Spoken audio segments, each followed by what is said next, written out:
Você já reparou como nos agarramos firmemente a padrões de pensamento, crenças e ideais? A imaginação, na verdade, não é um reino isolado, separado da lógica e das emoções. Ela se entrelaça com essas dimensões, formando um todo coeso em nosso cérebro. Assim, a verdadeira construção do nosso imaginário é um reflexo dessas experiências, sentimentos e pensamentos que moldam o nosso eu interior. Fala, meu povo, aqui é a Ana e nesse vídeo você vai aprender o que é o imaginário, como construir o imaginário e como isso é tão importante, como a imaginação não é coisa de criança. Todos possuem um imaginário. Todos, sem exceção, até mesmo aqueles que não sabem o que têm, porque o imaginário é, de forma resumida e muito simples, uma coleção de experiências, de símbolos, figuras, histórias, situações e imagens que você possui em sua memória. Então, o que é o imaginário? Por incrível que pareça, esse conceito não foi criado por Olavo de Carvalho, ele foi basicamente divulgado por ele em suas aulas lá do COF. Mas esse conceito ele remonta a muitos milênios atrás, lá com Platão, depois a gente passou com Jung, com Freud, e aí Lévi-Strauss na área da sociologia, junto com Durkheim, também falou sobre isso, e claro, na área da literatura com Northrop Frye também. Platão discutia a ideia de que as imagens e mitos influenciavam a compreensão das pessoas sobre a realidade. Ele viu o mundo das imagens como um reflexo imperfeito das ideias perfeitas. Um dos exemplos mais conhecidos de Platão sobre o papel do imaginário é a alegoria da caverna apresentada em A República. Nessa alegoria ele descreve prisioneiros que vivem acorrentados em uma caverna, vendo apenas sombras projetadas na parede. Essas sombras representam as percepções sensoriais e ilusões que as pessoas tomam como realidade. No entanto, a verdadeira realidade está fora da caverna, no mundo das ideias, que só pode ser compreendido através do intelecto e da filosofia.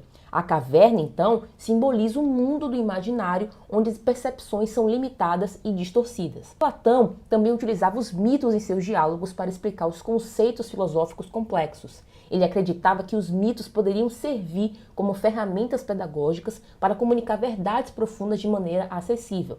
No entanto, ele diferenciava entre mitos verdadeiros, que refletem as realidades eternas das formas, e mitos falsos, que apenas perpetuam ilusões. Platão influenciou profundamente o pensamento ocidental sobre o papel do imaginário na construção da realidade do conhecimento. Ele argumentava que a verdadeira sabedoria vem de transcender o imaginário, representado pelas percepções sensoriais e mitos, e alcançar o mundo das ideias, onde reside então a verdade. No século XX, com Freud e Jung, o conceito ganhou uma nova dimensão. Jung, em particular, focou nos arquétipos e no inconsciente coletivo, argumentando que esses elementos comuns a toda a humanidade são fundamentais na formação do imaginário. Para Jung, o imaginário é composto por essas imagens arquétipicas que se repetem em diversas culturas e não são apenas expressões artísticas ou literárias, mas uma manifestação dos arquétipos do inconsciente coletivo.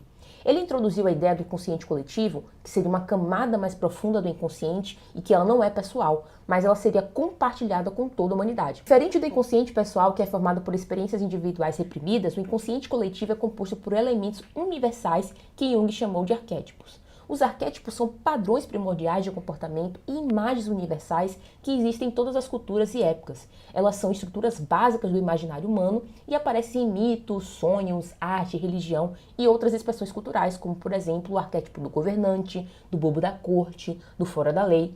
Ou seja, para Jung, o inconsciente coletivo é parte da gente que contém memórias e padrões de comportamentos comuns a toda a sociedade e é formado por ideias e símbolos universais que são os arquétipos manifestados em mitos, sonhos e cultura. O imaginário é a expressão viva do inconsciente coletivo e é importante para o nosso desenvolvimento pessoal. Na sociologia e antropologia, o imaginário é visto como um conjunto de símbolos, mitos e narrativas que ajudam a estruturar e dar sentido à vida coletiva e à sociedade. Essas disciplinas exploram como o imaginário coletivo influencia e é influenciado pelas práticas culturais, crenças e normas sociais. Emile Durkheim, um dos fundadores da sociologia, trabalhou com a ideia de que as crenças e práticas religiosas são uma forma de expressão do imaginário coletivo. Ele argumentava que os mitos e rituais religiosos são essenciais para a coesão social, pois eles criam um senso de identidade e pertencimento entre os membros de uma comunidade. Segundo Durkheim, o imaginário coletivo é formado por representações sociais, ideias, valores, símbolos, que existem na consciência coletiva e que orientam o comportamento dos indivíduos dentro de uma sociedade. Por exemplo, o totemismo que ele estudou nas sociedades aborígenes é uma forma de imaginário que conecta o sagrado à identidade do grupo, reforçando os laços sociais. Nos estudos literários e culturais, o conceito de imaginário é amplamente utilizado para entender como as narrativas, sejam elas literárias, cinematográficas ou midiáticas,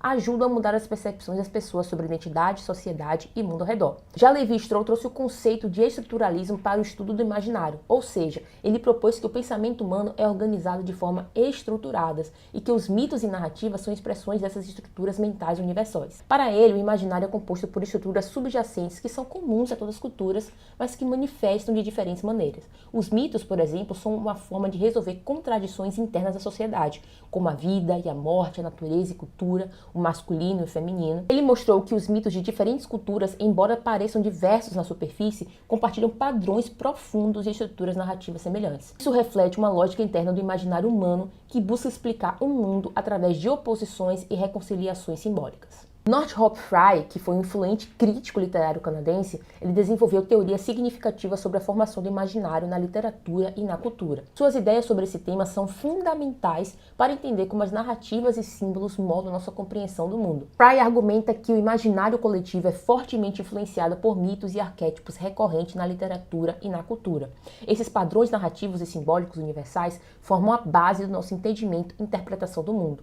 Ele também propôs a ideia de que a literatura segue ciclos ou modos, cômico, romântico, trágico, o irônico ou satírico, que reflete e molda nossas percepções da realidade e da condição humana. Ele enfatizou, é claro, também a importância das estruturas simbólicas na formação do imaginário, sugerindo então que certos símbolos e imagens recorrentes, como ascensão e queda, ciclos naturais, são fundamentais para a nossa compreensão de mundo. Ele também destacou como obras literárias se influenciam mutuamente, criando uma rede de significados e referências que enriquece e complexificam o nosso imaginário coletivo. Segundo ele, a Bíblia teve um papel central na formação do imaginário ocidental, fornecendo um vasto repertório de narrativas, de símbolos e de temas que permeiam até hoje a literatura e a cultura. E, por fim, ele enfatizava o poder da imaginação na criação e interpretação de significados, vindo como uma força ativa na formação de nossa compreensão do mundo e de nós mesmos. Então agora você sabe o que é imaginário, e quando a gente pensa em imaginário brasileiro, você pode se perguntar quais são as nossas referências. E a gente tem que pensar que, apesar de nós termos sido influenciados por países africanos,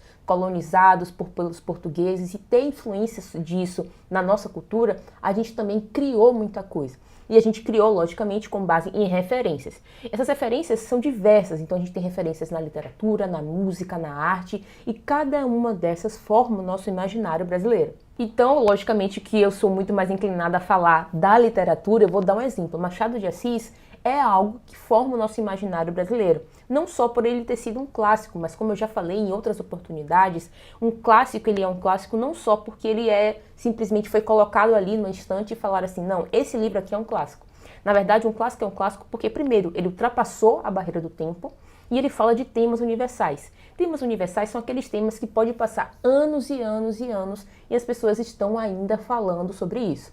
O ciúme, a dúvida, a traição, que são temas que estão ali, por exemplo, em Dom Casmurro. Quando a gente está falando de outro livro de Machado de Assis, podemos citar Memórias Póstumas de Brás Cubas, que é uma visão mais crítica e satírica da sociedade lá do período imperial. O Machado de Assis faz parte do nosso imaginário porque ele trata de temas universais, mas trata da forma brasileira. Ele coloca esses temas universais dentro aqui do Brasil, assim como fazem outros autores também, tá? A gente pode falar também de Guimarães Rosa, com Grande Sertão Veredas, que é um mergulho profundo no sertão brasileiro, explora a vida dos vaqueiros, a complexidade do sertanejo. Um outro autor muito legal de falar é o do Nelson Rodrigues. Por quê? Porque Nelson Rodrigues, lá no A Vida Como Ela É, que é uma coletânea de contos escritas por ele, lá publicada lá pela década de 60, que é uma observação muito aguda, muito ferrenha do cotidiano. Tem muita gente que não gosta, que acha que é repetitivo, mas se você ler uma ou duas crônicas dele, você vai entender o porquê que esse autor, ele reflete o nosso imaginário brasileiro, porque ele está ali contando as coisas cotidianas da vida. Então é uma briga de casal, é uma menina que foge de casa para se casar, para namorar, coisas que aconteciam com frequência na década de 60. Uma outra obra dele, que já é uma peça teatral, é Um Vestido de Noiva, que conta a história de Maria Clara, que está prestes a casar, mas vários conflitos, várias coisas acontecem, e isso mostra justamente como que o ser humano é um ser de conflitos. Uma outra visão que a gente pode pensar do nosso imaginário brasileiro é a Carmen Miranda. Então a Carmen Miranda, ela foi conhecida como cantora e como atriz, mas também ela foi responsável por propagar essa imagem do Brasil no exterior. Então pense no imaginário como várias pecinhas de quebra-cabeça que você vai juntando não só o que te dão para você consumir, como por exemplo na escola, os diversos autores da escola, mas as suas experiências com seus pais, com seus amigos, com a sua vida, e você vai juntando essas pecinhas e vai formando na sua cabeça referências, opiniões e tudo mais. Então é por isso que é importante você ver o que você vai consumir. Ah, Ana, é só para eu consumir clássicos? É só os clássicos que formam o imaginário? Não, mas você também tem que entender que há um equilíbrio. Você tem que ler os clássicos para você conhecer os clássicos, criticar os clássicos ou gostar dos clássicos. Mas você também pode consumir suas besteiras, então seus vídeos curtos, os vídeos de bobeira, os momentos de ficar no ócio mesmo sem fazer nada, porque é esse equilíbrio que vai fazer com que você forme imaginário de verdade. O que você não pode é deixar essa balança muito discrepante. Então eu vou ficar só consumindo o vídeo de TikTok e não vou ler nada, ou eu vou ler tudo e vou ficar sempre com a cara enfurnada no livro. Tem que observar a vida também. É esse movimento de você ler, refletir, observar a vida, que você vai construir o seu imaginário de verdade. Então você percebeu que essa questão do imaginário não está só ligada à literatura. Logicamente que a literatura te ajuda a construir muito. E foi dessa forma que o termo se popularizou lá com Olavo de Carvalho. Mas a gente tem que esse imaginário também é formado por as obras de arte que a gente consome, os filmes, as séries. Então, Ana, se o meu imaginário é formado pelo que eu consumo, eu não posso consumir qualquer coisa positivo. Então, quando a gente for para o streaming, por exemplo, como a Netflix, que coloca lá os mais assistidos, nem sempre o que está ali como mais assistidos é uma coisa boa. Eu já assisti séries horripilantes da Netflix por recomendação da própria Netflix. Uma delas foi Sex Education, que eu acho que a primeira temporada, ok, mas depois foi descendo ladeira abaixo de um ponto que eu não conseguia assistir mais nenhum capítulo. Então, minha gente, no final das contas, o imaginário é um conjunto de pecinhas, de símbolos, de imagens, de referências, de cada pessoa na sociedade, mas que se influenciam por um imaginário maior, que são aquelas ideias gerais que existem, que você pode concordar ou não, e por isso vai moldando o seu imaginário também. O imaginário influencia tanto a identidade cultural quanto a construção de significado, sendo basicamente uma lente como a gente enxerga o mundo. E quando a gente fala então de importância do imaginário, é por isso que eu sempre digo que imaginação não é coisa de criança. A criança tem uma imaginação mais fértil porque ela ainda não tem as nossas barreiras, ela não tem os nossos impedimentos, vergonhas, frustrações, não tem nada disso. A criança é livre para imaginar o que ela quiser, por isso que a imaginação dela é ampla, é muito alta, e a nossa deveria ser da mesma forma. Por quê? Porque a nossa capacidade de pensar, quando ela é ampla, a gente se torna uma pessoa que pensa melhor, que resolve melhor os problemas, e os nossos impedimentos servem para balizar o que pode ser utilizado e o que não pode ser utilizado. Então, formar o nosso imaginário é um processo constante que a gente começa desde pequeno e só para quando a gente morre. Se a gente para de formar o nosso imaginário, a gente vai parar de ter referências novas, de revisar as nossas referências, vai parar de aprender, de se tornar mais inteligente. Então, se eu tenho um imaginário e eu tenho uma boa capacidade de pensar, eu vou conseguir acessar coisas na minha cabeça que não são acessíveis só pela lógica ou pela ciência. São aspectos que vão te ajudar a resolver problemas. Então, você lê um livro que fala sobre um personagem agindo da forma X, algo que você nunca sequer pensou na sua cabeça, que sequer é uma possibilidade, mas acaba se tornando uma possibilidade porque você leu, porque está na sua cabeça e agora você pode colocar isso na sua vida e agir de uma forma diferente que pode te beneficiar, por exemplo. Como então a gente constrói um imaginário rico? Você pode pensar, poxa, Ana, é só consumir os filmes, os vídeos e sair consumindo tudo que eu ver pela frente, mas não é bem assim. A gente tem que fazer uma seleção, e eu já falo disso em algum vídeo no meu YouTube, que primeiro você tem que saber o que você gosta. E a partir do que você gosta do assunto, você vai selecionar obras de qualidade, coisas que tenham qualidade para você então absorver esse conhecimento.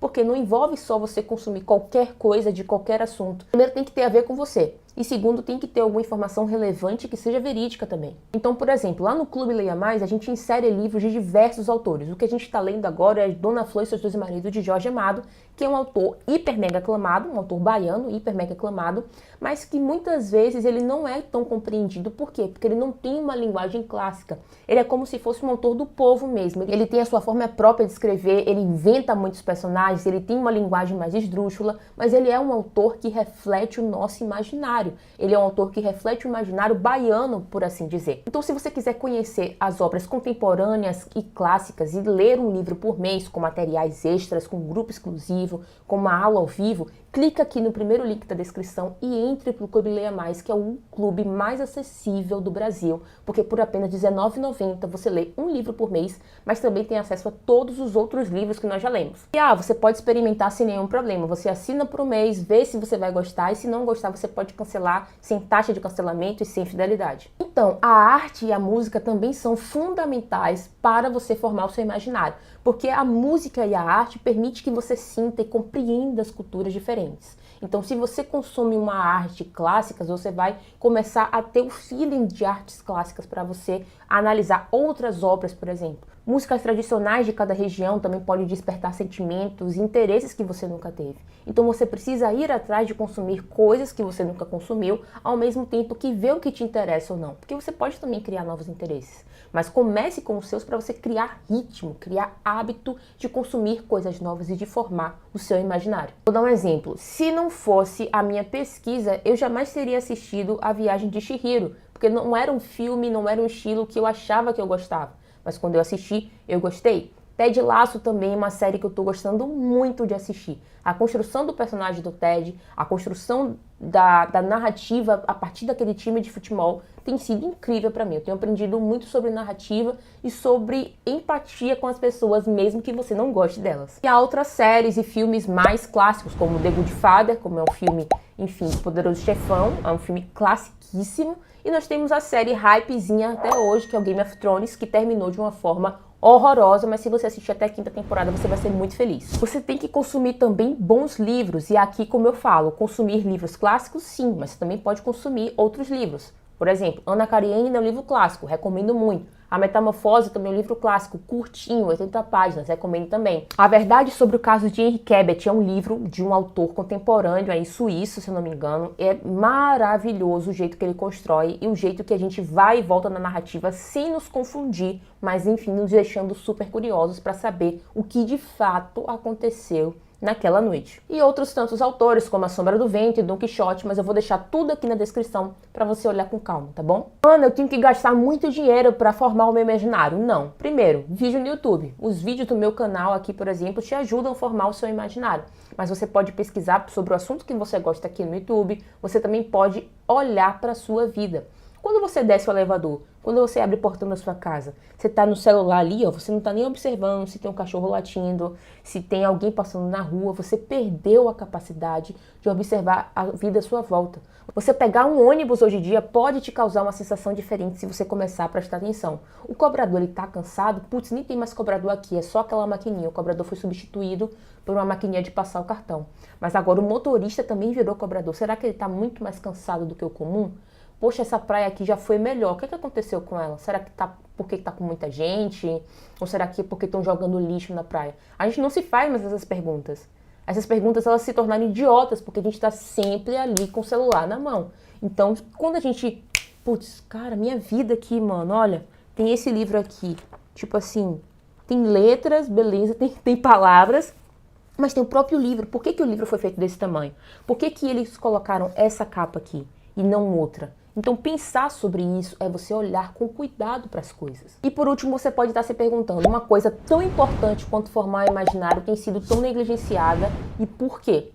Logicamente que o maior motivo da gente ter essa negligência com a formação de imaginário é porque é muito mais fácil manipular pessoas que não têm conhecimento, pessoas que só seguem manadas, pessoas que ouvem as coisas e as catam sem nenhum tipo de criticidade. Quando você lê mais, você escreve mais, você se torna mais crítico. É muito mais difícil te deixar levar por palavrinhas bonitas, por discursos feitos, por uma copyzinha bem feita de um anúncio, do que se você for uma pessoa que não lê. Porque a pessoa que não lê, ela vai ali e vai dizer, poxa, isso aqui é legal, isso aqui é a única coisa que eu conheço e por isso que eu vou aceitar de bom grado. Então, ser uma pessoa de pensamento crítico não é sair criticando tudo e a todos, mas é ser uma pessoa que está cultivando a inteligência e está cultivando ser uma pessoa interessante, no sentido de não ser uma reprodutora de fatos ou de notícias, mas ser uma pessoa pensadora, tá? Então seja uma pessoa pensadora e eu te vejo no próximo vídeo.